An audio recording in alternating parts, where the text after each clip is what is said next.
There's a big shakeup going on right now at the New York City Police Department, which has been rocked by allegations of torture against two Brooklyn police officers. The patrolmen are accused of sodomizing a Haitian immigrant with a toilet plunger, critically wounding him. Today, one of the officers was charged with a felony as the victim spoke out from his hospital bed. When they take me to the bathroom, and they just put me to the ground, one stop beat me up, and then one of them, there was two of them. One pick up something in the floor, I don't know what it is, but it looked like a plunger to me. And just, push it on my, and then he come out with and blood.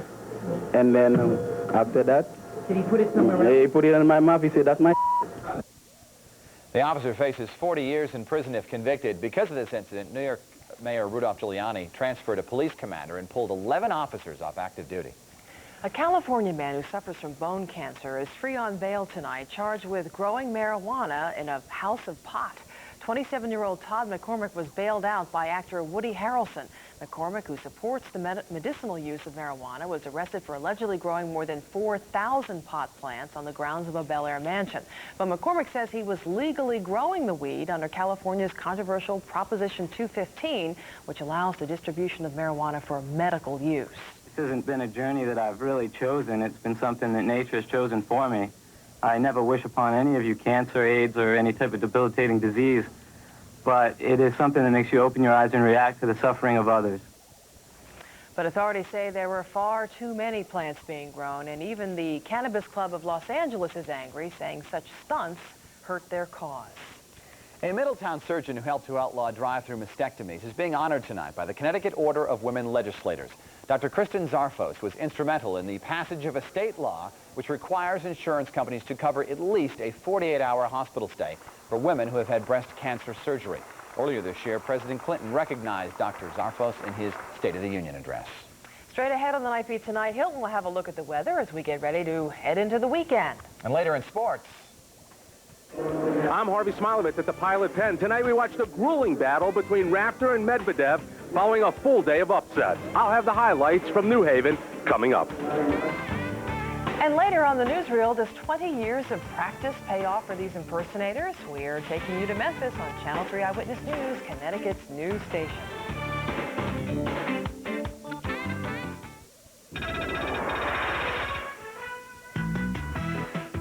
And Eyewitness News Night Beat continues on a cool, crisp, stimulating night here in southern New England. Let's check our current conditions on 3 Live WeatherNet. There you see 71 degrees at the Channel 3 New England Weather Service in Hartford, dew point of 60. That's up about 5 degrees from what we reported at 6 o'clock tonight. In Meriden, 65 with a dew point of 60. And across Connecticut at this hour, temperatures generally in the 60s in most places, 61 at the Torrington Country Club in Goshen, Waterbury 67, Meriden 65, 71 at Channel 3 in Hartford, but 65 in Enfield. Put our satellite photos into motion, and you can see that although we've got fair skies tonight, a few high, thin clouds coming in, and before the weekend is over, we'll have considerable cloudiness with the chance of some showers coming up. Current temperatures across the country, still hot in the south central part of the nation, but look at how nice and crisp and cool it is around here. And our normal high for this date is 83. Tomorrow our forecast is for a high of 78, so we won't get there. Here's your forecast in detail. For tonight, we're calling for a mostly clear night. Readings in the 50s overnight, a dry night. Real contrast between tonight and what we had last night. And then for tomorrow, partly sunny, 75 to 80.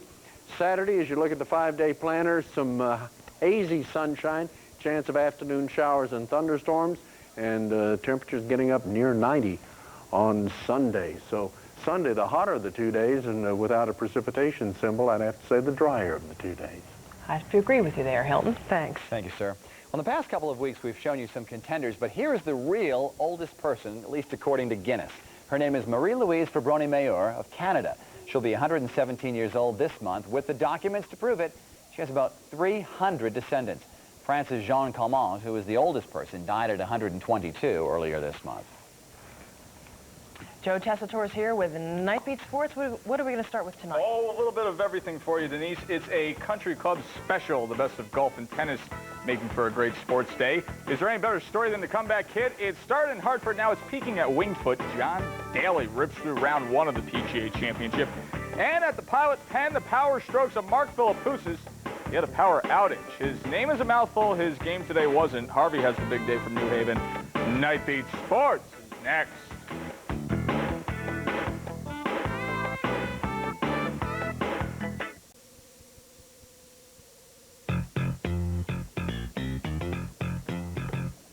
The last time John Daly played a major, he walked off the U.S. Open course citing fatigue and exhaustion. After spending the day at Winged Foot Golf Club, I can tell you firsthand, he's back. First round action at the PGA Championship.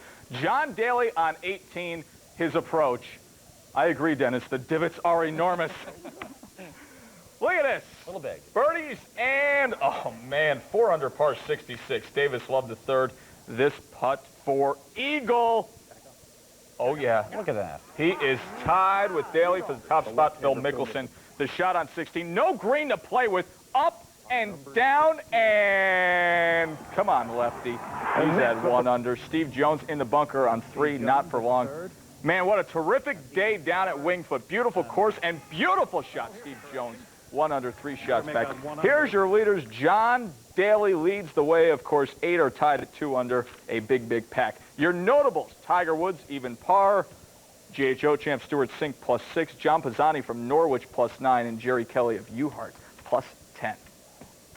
Tennis, anyone? Lots of action in New Haven at the Pilot Pen due to yesterday's rainouts. And there were some upsets today. Harvey Smilovitz has been on the scene all day. And he has a story from the Connecticut Tennis Center. 8th-seeded Patrick Rafter, serving in the near court, shows us why he's enjoying his best season on the ATP Tour. When he comes to the net, Andre Medvedev can't get anything past him. Rafter takes that first set 6-3. But Rafter is broken in the second set and can't believe his serve is called out. Medvedev wins that second set 6-2. Rafter comes right back to break him in the first game of the third set. And in 2 hours, Patrick Rafter defeats Andre Medvedev in fine fashion 6-4. Oh, definitely. That was great. I'm very happy with the way I served and volleyed tonight and kept the intensity up, on the big points. But the story of the day was all the upsets. Defending champion Alex O'Brien and number 6 Albert Costa are gone.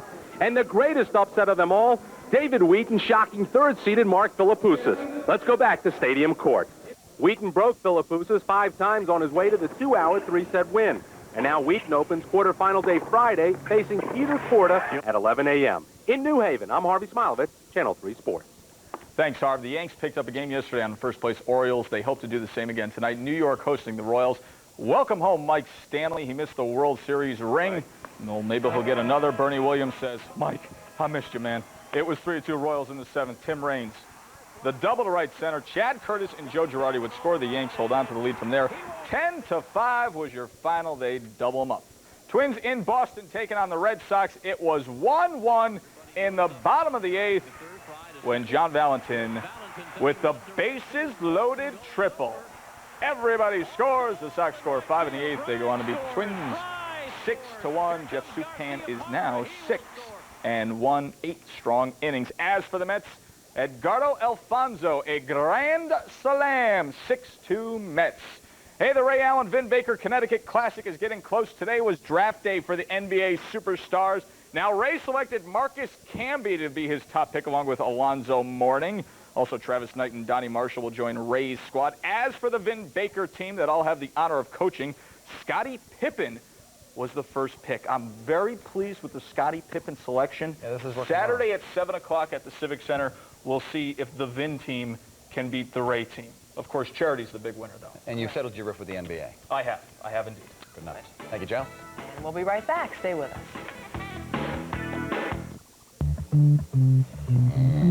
Time for tonight's NightBEAT newsreel. A pot-bellied pig pursuit in a California neighborhood ends with one pugnacious porker in an animal control truck, but not without considerable effort. In the end, there was some tugging and dragging. Didn't want to go, did he? Even after the animal control officer was finally able to put his harness over the hog's head. And 20 years after his death, the King and his impersonators still reign in Memphis, wearing their pompadours and their sequins.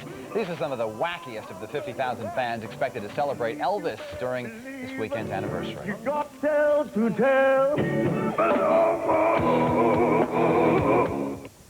I don't know. Some of them There's sound only good, but one if you, yeah, you're absolutely right. There was only one King. That's right. Buy the CD. That'll do it for the Night Beat. Thanks for sharing your time with us. We'll see you again tomorrow. Have a great night.